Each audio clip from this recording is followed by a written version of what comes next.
It's always such a pleasure to come back to SRNMCON, and thanks to Hemal and the organizers for inviting me for this talk.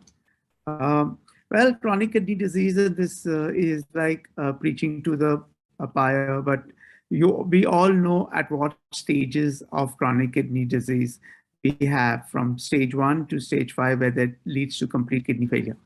Well, if you look at it from grading in between the uh, EGFR versus the creatinine clearance ratio and the urine albumin, again, there are various ranges that you can have DIGO classification. And what we do as bariatric surgeries, surgeons, we try and stick to this kind of KDIGO classification to try and see how well we go from there. Well, chronic kidney disease has got various fathers and people from 60-year-old to tobacco use to family history. But what I'm most interested in is that obesity appears as the only modifiable risk factor when it comes to chronic kidney disease. Obesity has along with it and gets along with it a lot of comorbidities such as diabetes, high blood pressure, and various other things. So in this funnel, when we try and put it, it probably is the best option that we might have of treating chronic kidney disease and preventing any form of kidney disease from becoming chronic. Well, again, genetics and environmental factors, we can change the environmental factors, but we can't change our genes.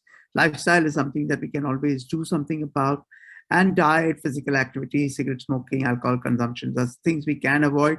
In theory, in practical life, that really does not happen. India remains the second largest country with type 2 diabetics. And as obesity, we remain number 3 in the charts, in the world charts. So we have the cocktail that it takes. If our genes are leading us to that, then it just fires the gun, and then CKD numbers increasing from renal fibrosis to end-stage renal disease. It's all. So sustained weight loss is the only problem. It's very difficult to achieve, and hence is one of the most underutilized tools for preventing end-stage renal disease. Well, in a lean man, you have the liver with various things. The adipose tissue, kidneys are usually your waste excretion and blood pressure maintenance. Your gut is mainly for absorption and producing all those various hormones. What happens when you become obese? When you become obese, there is hyperfiltration, decreased permeability, and inflammation at the kidney level. And that is where all our problems start. Again, if you look at hyperfiltration, proteinuria, and hyperfiltration, this is the progress by which it goes. Mechanisms of kidney injury in the setting of obesity are various. Okay, there is glomerular autoregulation, which might be impaired, and that leads to elevated systemic blood pressures, and that could be eventually transmitted to the glomerular capillaries, leading to eventual barotrauma, leading to further worsening of continuous damage because of barotrauma.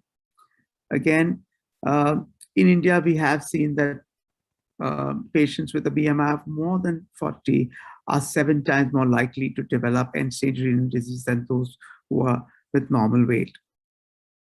So there is definite interaction with the increased fatty levels that you have. We do know that obesity itself is a chronic inflammatory disease, and that eventually leads to a lot of inflammation, which eventually starts damaging the kidney more and more.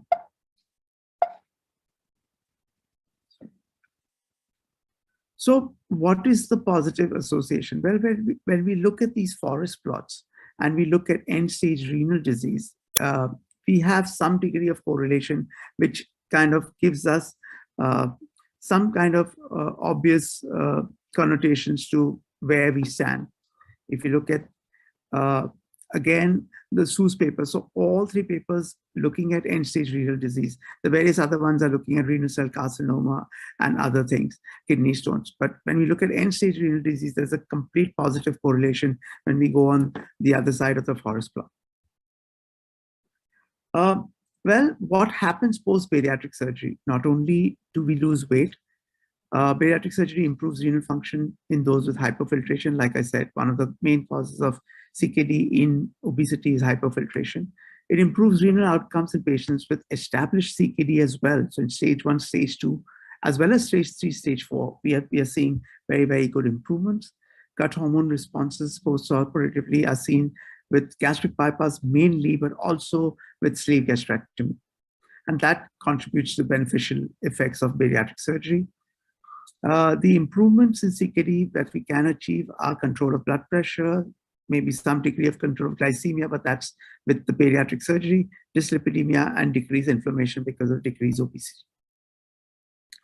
So does bariatric surgery really prevent deterioration of, well, this paper from King kind of shows us when it looks at UACR, UPCR, and EGFR ratios. If you look at post-bariatric, 1 year post-op, you invariably kind of get, in the Roux-en-Y gastric bypass at least, you see some degrees of improvement vis-a-vis the UACR and the EGFR rates. Small, but yes, there is improvement.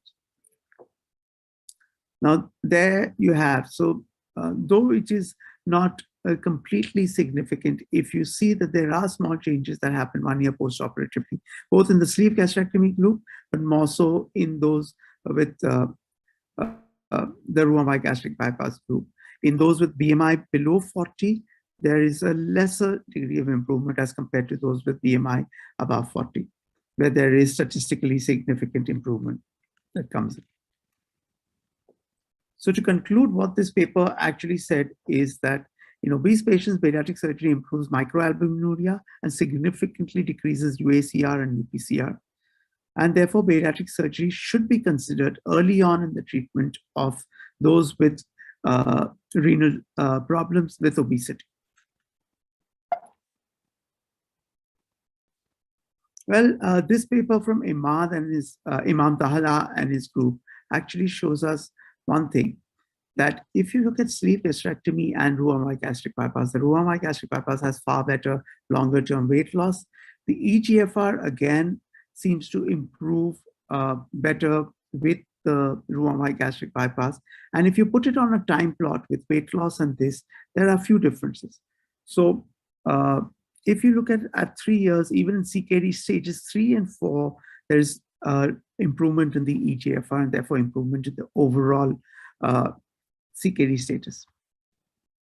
In this paper from Fisher, again, he says that though pediatric surgery showed declines in EGFR up to 3 years after surgery, changes in EGFR track poorly with these changes in BMI.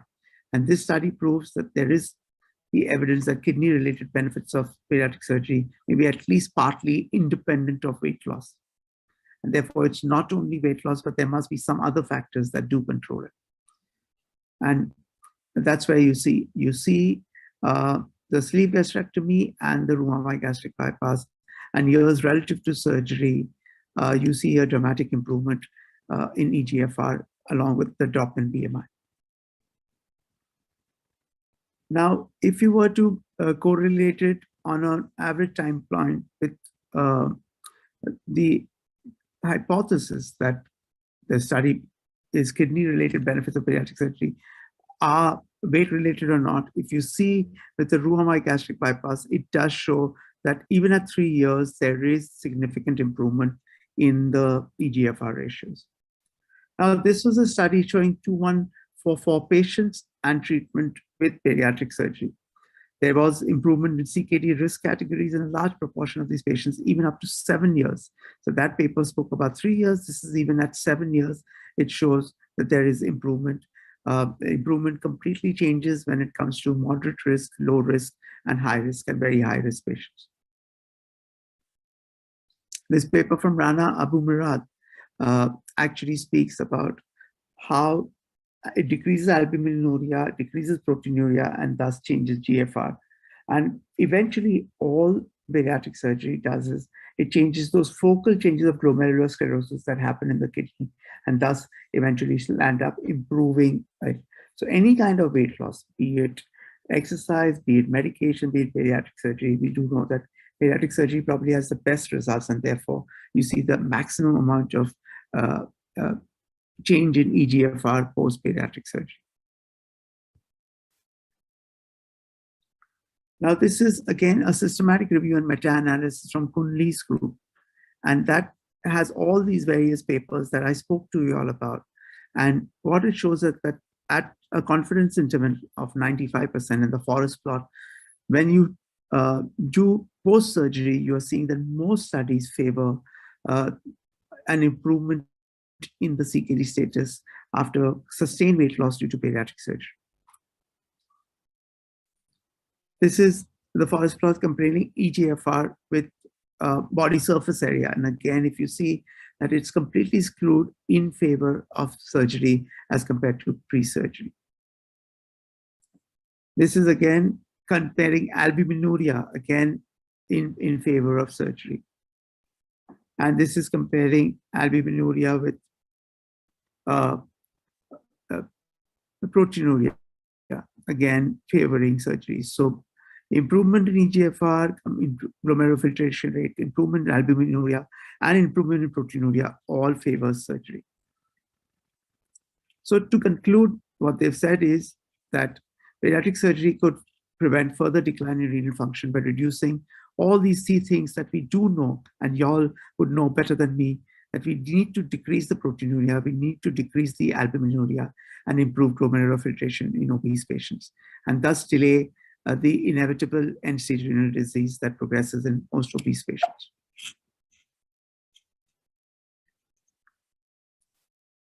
Now, in this systematic review, which was published in Obesity Surgery, if you look at the forest plot, again, it favors surgery. And these are various publications and papers all proving the same thing. This is, again, GFR. Though in this study, that if you see the CKD group and compare it to the hyperfiltration group, they say that the CKD group might not have as much dramatic improvement as compared to the hyperfiltration group. And therefore, they say that the earlier you go in, that much better chance you have in terms of remission. And if you look at all studies, comparison of all studies over here, after bariatric surgery versus control before surgery, there is much more improvement after surgery in terms of proteinuria. So to conclude, again, the same thing decreases albuminuria and proteinuria. Now, microvascular, we do know that the kidneys get affected by micro and macrovascular changes. Now, microvascular changes, you do see that even over years with those patients with diabetes, there is an improvement in decreasing the nephropathy rates. So it decreases, this is Fisher study, again, it decreases microvascular disease. And then there's overall evidence that it improves even in terms of diabetes, not only obesity, but in those with obesity and diabetes, a combination of diabesity. So this was 3,015 patients that were put in, and bariatric surgery had positive effects on their kidney function and tended to decrease normal GFR in the early CKD and tended to improve in the later stages of CKD. So these are the creatinine values before and after surgery. Again, in Bilhas, this meta-analysis. GFR, again, before and after. Now, these are the various papers. If you look at the BMR and the improvements, you will see that weight loss was achieved by surgical intervention and improved all these various other things. These are the prospective trials now looking at improvements in creatinine clearance ratios, proteinuria, albuminuria, eGFR, and various studies. The only problem is the numbers are far lesser, and we are in the process of running a study which will have a far larger. So we've got a cohort of almost 250 patients to be far larger than any of these cohorts. And hopefully we should be able to publish our 1-year data very soon. So CKD with type 2 diabetes, well, Ricardo Cohen's paper observed that macroalbuminuria precedes at least 10 to 20 years before progressive microalbuminuria, and that's when you need to act at a much earlier level in terms of obesity. This is again comparing all various types of bariatric surgery. If you see that Roux-en-Y gastric bypass is probably the largest in terms of what they've done, and all these papers again did show that proteinuria, albuminuria was decreased. This is a systematic review with an analysis of more than 18,000 patients, again showing improvement of albumin to creat ratio and decrease in albuminuria. What happens to the microvascular complications? Again, nephropathy, post-bariatric surgery in all these randomized clinical trials, which are all level 1A evidence in the Stampede trial and Milgrone's trial, all showed that it kind of improved. Other microvascular like retinopathy and other things, it also improved nephropathy. There was a remission of nephropathy, again seen in the early stages. Up to CKD4 stage, you can see a remission of nephropathy. So I would like to end by saying that obesity is a debilitating disease, but it also affects all the kidneys. And obesity comes along with it, its partners like diabetes and hypertension that affect kidney worse off. Bariatric surgery is one tool which produces sustained weight loss, and there is maybe other effects with which the gut hormones change and may affect the renal functions in ways that we are not yet aware of. But decreasing albuminuria, decreasing proteinuria, and improving eGFR should be the short and long-term goal of any CKD patient, and that's what bariatric surgery gives. Thank you so much for